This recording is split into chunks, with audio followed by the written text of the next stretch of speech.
Assalamualaikum, selamat pagi, salam literasi. Seperti biasa, semangat puisi itu nutrisi dalam ngobrol sendiri, catatan ini berangkat kantor. Ya, semalam sampai dengan pagi tadi saya menulis 2 puisi sebenarnya. 2 puisi. Puisi yang pertama tentang sore, sebuah catatan di sore hari kemarin ya. Saya menulis judulnya sore, isinya sih biasalah tentang jarak dan kerinduan, tapi dengan kemasan yang berbeda ya.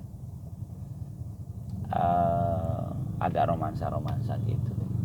Tapi yang setelah puisi itu saya tulis, saya justru mendapat banyak informasi tentang ketidakadilan ya, yang sedang terjadi di Purworejo ya.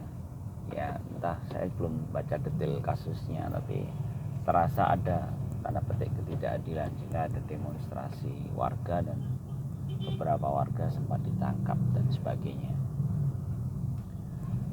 Seperti biasa, informasi-informasi seperti ini menggoda kita untuk menuliskan satu karya.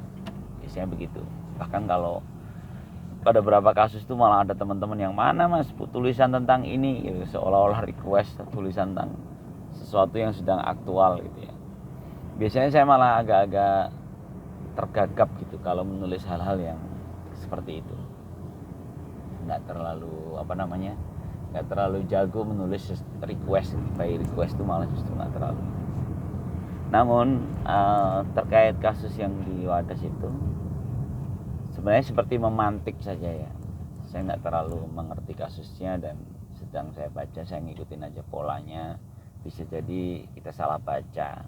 Seperti biasalah, kalau kita melihat satu kehidupan itu seperti kolam, maka ketika awal-awal seperti ini kolam sedang keruh gitu ya, kita nggak bisa secara jernih memandang masalah itu.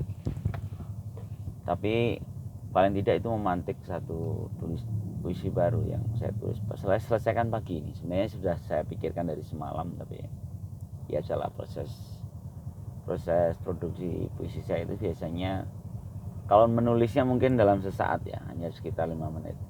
Tapi proses pengendapannya biasanya agak panjang. Ini dari semalam, terus baru pagi tadi saya selesaikan. Akhirnya judulnya jadi Zombie Dunia. Zombie Dunia. Sebenarnya zombie itu judul yang memang saya buat karena kalau judul itu kan kita bicara apa, orang yang tertarik ya. Sekarang lagi populer, anak-anak saya itu lagi pada nonton film zombie, film Korea. Apa judulnya saya lupa, saya sempat disuruh dipaksa menontonnya gitu. Tapi zombie yang saya maksud dalam puisi ini sebenarnya justru hubungan kita dengan dunia. Saya mulai di bait awal tuh dengan pernikahan kaya dan kuasa dan kaya. Jadi saat hasrat berkuasa dan hasrat menjadi kaya itu sudah menikah gitu, lahirlah mimpi dan ambisi. Nanti di situ empati terbunuh ya. Empati terbunuh, terus ya silau itu menjadi kilau itu menjadi silau. Seperti api, kilau itu menjadi silau. Jadi saya memandang keglamoran itu kan kilau ya. Kilau itu sebenarnya masih positif ya. Sesuatu yang berkilau itu biasanya indah gitu ya. Tapi ketika itu sudah mulai menyala, membakar menjadi hasrat, itu bisa jadi silau ya. Seperti pisau. Nanti di bait kedua saya menulis kata pisau. Saat nurani teriris pisau. Jadi kilau, silau, pisau, saya bermain diksi untuk mengungkapkan betapa dunia itu seolah-olah menarik, tapi kemudian dia akan, ketika sudah membakar diri kita, dia bisa menjadi pisau yang merobek nurani ya. Bahkan kalau di bait kedua itu saya tuliskan gaun kemanusiaan itu dilepas. Jadi akhirnya seorang ketika sudah mulai asik dengan kuasa dan kaya itu, kepalanya isinya itu, maka kita bisa jadi melepas gaun kemanusiaan kita gitu. Dan saya akhiri dengan di bait yang ketiga, saya bicara tentang perlahan-lahan diri yang menjadi kerdil. Jadi kita itu dalam banyak kejadian itu kita tiba-tiba menjadi kerdil, menjadi kecil gitu. Dan di situ saya tutup biar agak dramatis, saya mengungkapkannya dengan kata belatung. Belatung yang mengunyah sisa-sisa daging yang menempel di tulang setelah pesta. Jadi kita kehilangan nilai-nilai kemanusiaan kita keasikan dengan hasrat kita, lalu ya kita menjadi belatung, binatang yang akhirnya nanti mengunyah kita di kuburan nanti. Ya itu sebuah mungkin hasil dari kontemplasi aja ya. Kita itu menjadi penuh marah, kita itu bisa jadi jahat sekali gitu ketika kita salah membaca pilihan. Saya teringat pada kisah Aladin dan lampu wasiat itu kan, ketika dia terjebak dalam gua yang disuruh mengambil lampu wasiat itu, ditumpukan harta perhiasan, emas berlian. Itu justru lampu yang dicari itu adalah lampu yang kusam gitu, yang bahkan nanti kita usap, kita bersihin lalu keluar jinnya. Jadi lampu yang kusam. Jadi seperti itu, saya sering menganalogikan itu ketika bercerita ke anak-anak ya. Ketika anak-anak milih jurusan, mau kuliah atau memilih apapun, termasuk buat saya sebenarnya. Kadang-kadang pilihan itu ada yang berkilau-kilau ya, yang indah gitu. Tapi ternyata bukan lampu wasiat gitu, bukan yang kita butuhkan. Jangan-jangan kita itu dibuat silau oleh kilau barang-barang yang menarik itu, dan ternyata bukan itu yang kita butuhkan. Kita butuh lampu wasiat kan, kalau Aladin kan gitu.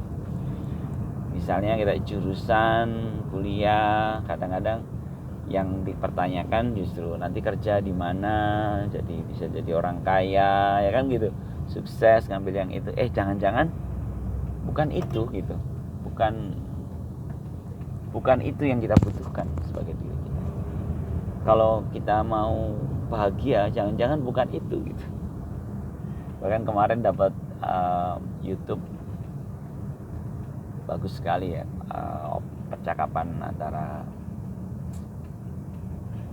Arie Untung dengan Ustadz Umar Mita saat bicara tentang keluarga. Saya mendapatkan satu pencerahan ya.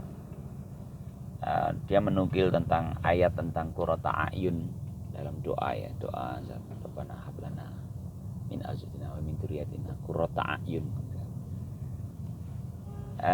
Doa agar keturunan kita itu, pasangan dan keturunan kita itu menjadi qurrata a'yun itu,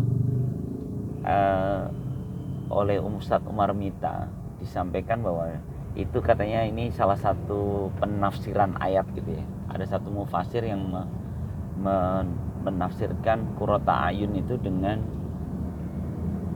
bulu mata onta. Bulu mata onta itu kan luar biasa, dia itu kayak lampu badai gitu ya. Jadi kalau kuda atau binatang lain itu nggak sanggup, bulu matanya itu nggak sanggup menutupi badai pasir. Tapi kalau onta itu bulu matanya tebal, jadi ketika dia memejamkan matanya gitu, pasirnya itu nggak masuk mata, rapat banget. Bulu matanya itu rapat menghadapi badai. Dan onta ini kan memiliki GPS yang bagus ya, sehingga dalam badai itu onta masih bisa berjalan perlahan-pelan menuju tempat yang di tujuannya dengan posisi terpejam dan ada bulu mata yang melindungi itu. Nah, Ustadz Umar Mita itu sebenarnya qurrata a'yun itu, pasangan dan anak-anak itu seperti bulu mata itu, sehingga dia itu melindungi dari badai apapun yang terjadi di luar sana, badai apapun yang ada di luar rumah kita itu, tiba-tiba semua aman ketika sudah masuk rumah. Ini kayak sesuatu yang mencerahkan buat saya, dan ini juga jadi nasihat buat anak-anak ya, ketika kemarin ngobrolin masalah pilihan jurusan dan sebagainya. Itu kan kalau hanya sekedar yang berkilau-kilau gitu berkilau-kilau, karir apa, profesi apa yang akan diambil yang kira-kira menarik di kemudian hari. Banyak sekali yang menarik, tapi jangan-jangan itu tidak mendorong kita menjadi qurrata a'yun, jadi membangun sebuah bulu mata yang melindungi dari badai tadi gitu. Nah, sehingga kita butuh mengendapkan, butuh minta tolong pada Allah untuk dibukakan mata hati kita untuk menangkap yang memang benar-benar kita butuhkan, bukan sekedar yang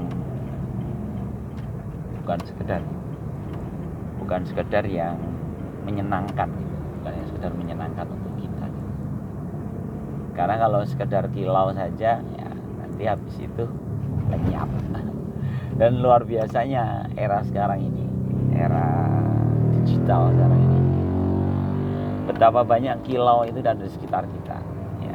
Bahkan sebuah pencapaian itu benar-benar semu gitu. Sesemu dunia maya itu ya, namanya dunia maya ya. Sehingga ada orang yang tiba-tiba menjadi sangat bersinar hebat itu sesaat kemudian dia hilang gitu, benar-benar cemar namanya, itu mudah banget gitu. Sehingga kalau kita tidak membaca dengan jeli itu atas apa yang ada di sekitar kita, lalu mengambil pilihan-pilihan tadi seperti Aladin yang memilih lampu yang kusam justru di tengah tumpukan berlian yang berwarna-warni, jadi akhirnya mendapatkan keberuntungan dengan menemukan jin siap menjaga dia. Luar biasa ya. Kok jadi ke Aladin ya? Dari pertama tadi kita ngobrolin apa tadi? Oh ya, tentang dunia ya. Puisi saya yang menuliskan zombie dunia. Jadi akhirnya jangan-jangan kalau kita hanya mengikuti hasrat kita akan menjadi zombie di dunia ini yang hanya sibuk memakan saudara sendiri, memakan sesama manusia. Yang pelan-pelan tubuh kita pun hancur. Kita menjadi belatung, makhluk yang sibuk mengunyah sisa-sisa daging setelah pesta.